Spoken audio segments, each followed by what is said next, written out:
Morning. Sleep Grandma here. This is the back of my community, the beautiful garden. I've shown this a couple of times, but just can't get enough of it. Anyway, um, I was thinking about fear. I spent like an hour this morning looking for a video on fear, a really good video on fear, and can't find one. So I started thinking to myself, well, why don't you just make one? I made one a long time ago. I don't remember what I said. I hope I don't repeat myself, but I might. Sometimes we need to hear things over and over again so we can cement them in our brains. But so let me go ahead. For me, my personal experience of fear in my life has been that usually when I'm afraid of something, it usually turns out that the fear is bigger than the actual event. And that turns out for everything. I'm kind of surprised because I can be very, very afraid to do something, and then the moment will come, and when I'm in the moment, I'll think to myself, my gosh, this is like easy. This is like doable. This is no big deal. Why was I so afraid of this, So I've really learned that when I start feeling afraid to do something, this is, I think, rosemary, that I talk myself down and say, hey, it's probably no big deal. I just keep telling myself it's probably no big deal. You've found out that it's probably no big deal. So just, that diffuses my fear. And it always works. It calms me down a lot to think that way. And then I'm able to just go through it. Or I just tell myself, okay, we'll see what happens. We'll see what happens. I pray about it, obviously. And then I just go on about the motions. I take the steps I need to take to, look how beautiful this is. Oh my God. I just take the steps I need to get there, and then when it's over, I'm like, wow, that was so not what I thought it was going to be. And that's just happened so many times that I have to say, yeah, I really don't have a lot of fears today.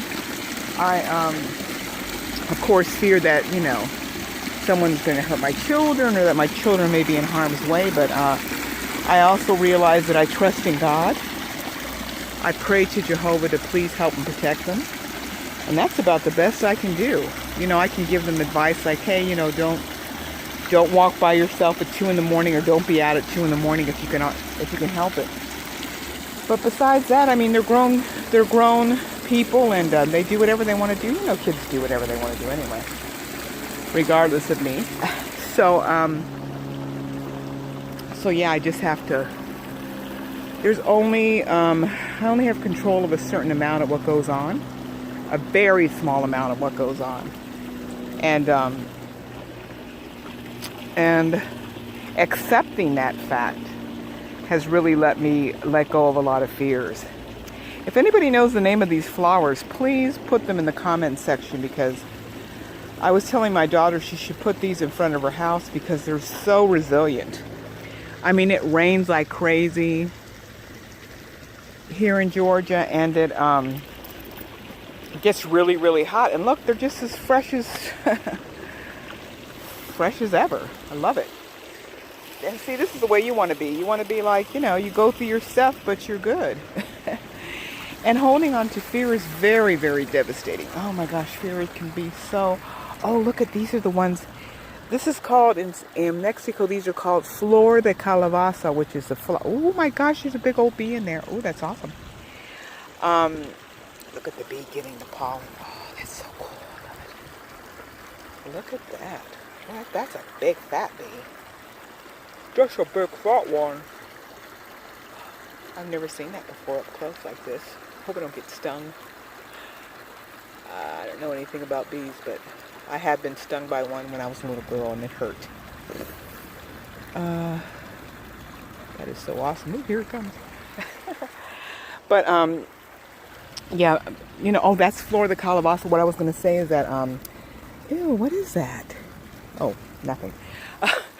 Those flowers in Mexico, we take them and we fry them up a little bit, and we put them in a quesadilla tortilla, and oh my gosh, they're delicious.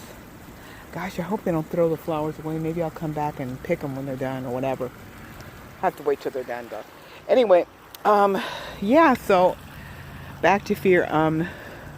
God, fear is so paralyzing. It's so sad. It's so sad because a lot of people live their life in fear, stricken, paralyzed by fear. You know, I know someone that every time you want to do anything, and I'm not kidding, anything at all, this person takes out their big book and tells you 10,000 reasons why you shouldn't do that. Or they unfurl the scroll, and it's just always negative. Everything's negative. Something bad's going to happen if you... And it's like, gee whiz, really? And this person has had a very, excuse me, a very hard life, yes, but I guess harder than most. I guess I have to give them that. But still, I mean, that was a long, long time ago. That was over 45 years ago. I mean, but that's what happens to us when we don't work through our issues. We stay in that fear, and that's why I'm more than willing. Look how beautiful this pine is. That's why I'm more than willing to work through my stuff, because you know what? I do not want to live that way. I do not want to be that person that is full of fear, full of negativity, full of doubt. And I just love it. So this is where I live. This is like the main gazebo that I never sit under. It's the first time in 5 years I've ever sat under it. Sometimes some new people come out here and sit, and I don't want to talk to anybody. I'm sorry. I'm just very... don't want to make more friends. I keep my circle of friends very, very small. I'm sorry. My allergies are really bothering me. Very, very small. I'm very selective about who I deal with because I've had too many dysfunctional people in my life. I'm dysfunctional too, but I'm not evil, try to hurt people. Anyway, so that's that. And I just heard yesterday that they're probably going to move some kids into this community. And I love children, but you know what? I don't want to live with children. I love my kids. I love my grandchildren, but I don't want to hear little kids screaming all the time. I've lived here for 5 years, and it's always like this, really, really quiet. And I like it. I like to do my partying outside of the house, my screaming and yelling and all that stuff, you know, roller coasters, and I like to do that outside the home. I don't like to do it at home. So I'm not looking forward to it. I hope that falls through because I really don't want any children living here. Sorry. Sounds mean, but it isn't. I just think I've earned my right to peace and quiet. Just want to show you guys where I buried my little dog. My beautiful little Mitzi. Gosh, it's all overgrown now. It was 2 years ago, last month. I don't like to count the passing of people because it's just too... It's like reliving it over and over again. I don't want to relive it. But I do have to say that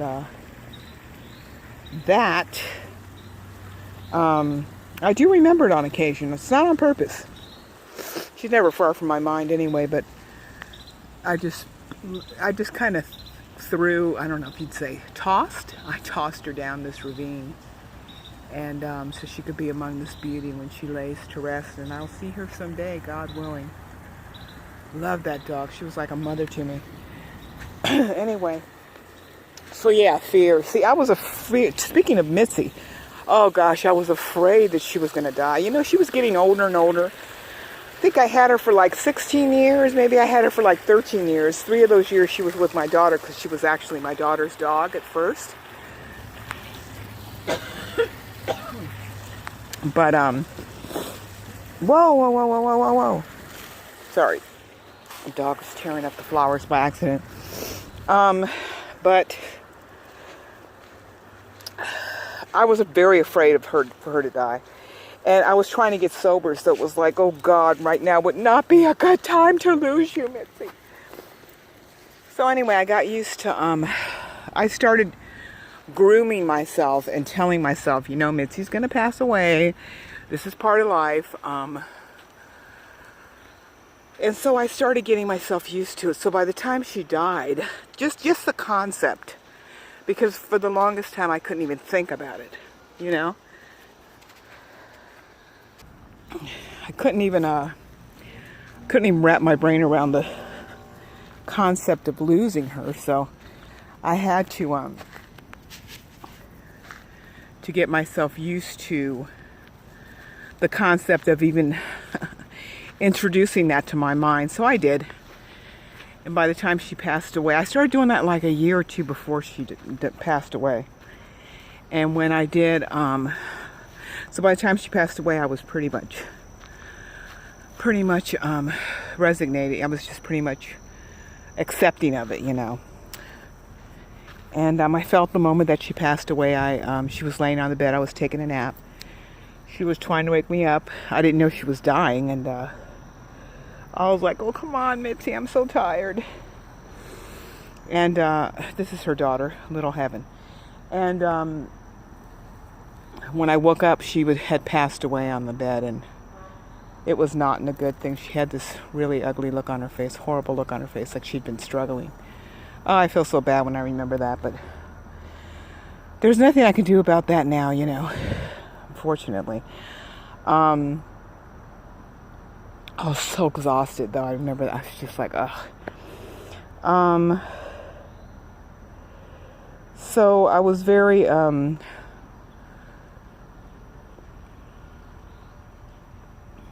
so since I had prepared myself, it was easier to accept and to deal with, you know, and to get through, and to rely on my father, and to rely on my faith, my friends. I went to an AA meeting and talked to them about it, and they helped me through it, and my AA sisters helped me through it, and yeah. So there's ways of dealing with stuff, you know. You just have to get yourself used to it. Yes, I was very, very afraid for her to pass away. I didn't know if I would stay sober. I didn't know how I was going to deal with that. That's a huge impact, you know. When you're trying to get sober, it's hard to deal with overwhelming changes. And that was an overwhelming change for me, because she was the kind of dog that if I couldn't sleep, which many nights that I can't sleep, she would put her head on my neck and, you know, let me know that I'm right here and I'm with you. And she's just a blessing, man. Just a blessing in my life. So anyway, yeah, that's one fear I got through. That was a monumental fear. But my father and my AA tribe lets me know that I can get through this stuff. And I appreciate it. So in conclusion, I have to say that that when dealing with fears, you know, fear is a big old elephant. You can conquer that elephant eating it piece by piece, teaspoon by teaspoon, tablespoon by tablespoon. Groom yourself to get your brain, wrap your brain around the concept, and you can deal with that. Look at those, they're beautiful. I have a drawing of that, and it came out really nice. I was surprised I didn't get really a high grade on it, but whatever. I love it. And you can get through things without drinking. I know that sounds weird to a normal person, but to an alcoholic, that's monumental. Monumental. I love that. Look at that.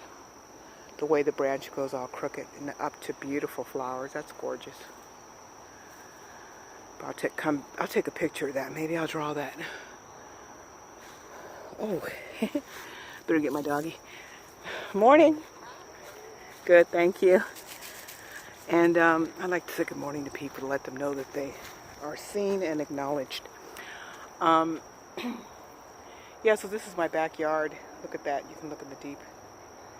I love looking into a deep forest because it's so mysterious. But You can get through stuff. You just have to relax. Don't freak out. Panicking is not panicking is half the job. Just say, okay, let me take a deep breath and exhale. This is what happened. Let's see what we're going to do about it. Is it up to me? Do I have to play a part in this, or can I step back, or should I step back? 'Cause sometimes some people step back when they shouldn't. You know, like somebody dies and the whole family steps back except for that one person that ends up doing everything and pays for everything as if they're not grieving too, you know. So unfair. Wonder why that branch is dead there. Weird. So yeah, you know, you can get through stuff, guys. You really can. Just slow down. I really recommend slowing down. My next video is going to be about overeating. So I hope you'll stay tuned for that. And much love. Please enjoy your day and appreciate what you already have. And be grateful, for gosh sakes. Live in gratitude. It's such a better way to live. I love this. Look how pretty that is. Oh, see, this is all the stuff that I appreciate. I just appreciate everything at this point. But see, when I was drinking, I couldn't even see this. I didn't care. All I cared about, where was I getting my next drink? What a waste. What a waste of life. Truly. And then I'm going to make a video about my God box. This is going to be my third video about my God box. Just going into it and taking out stuff that that has resolved. That God has taken care of for me. So have a great day, guys. Make it a great day. Remember, you can start your day over anytime. That's what they tell me in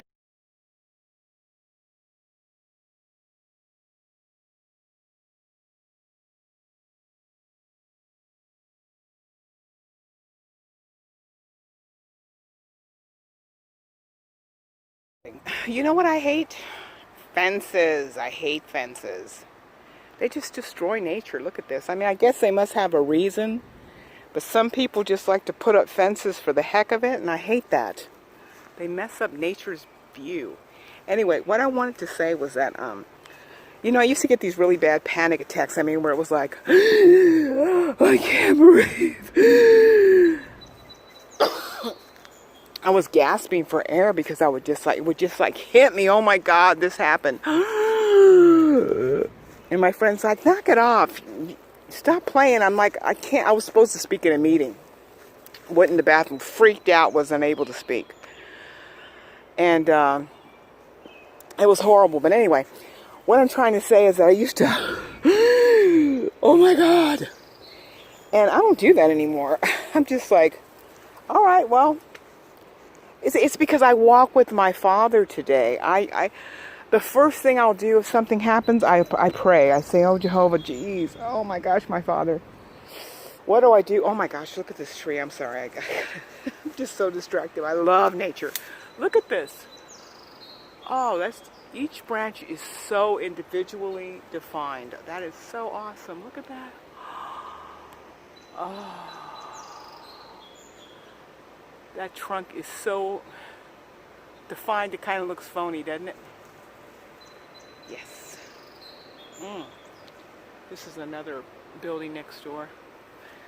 But, so yeah, I used to be like panic-stricken. Oh my gosh. And the whole world was falling apart. It was all up to me. Oh my God, what am I going to do? Everybody's looking at me.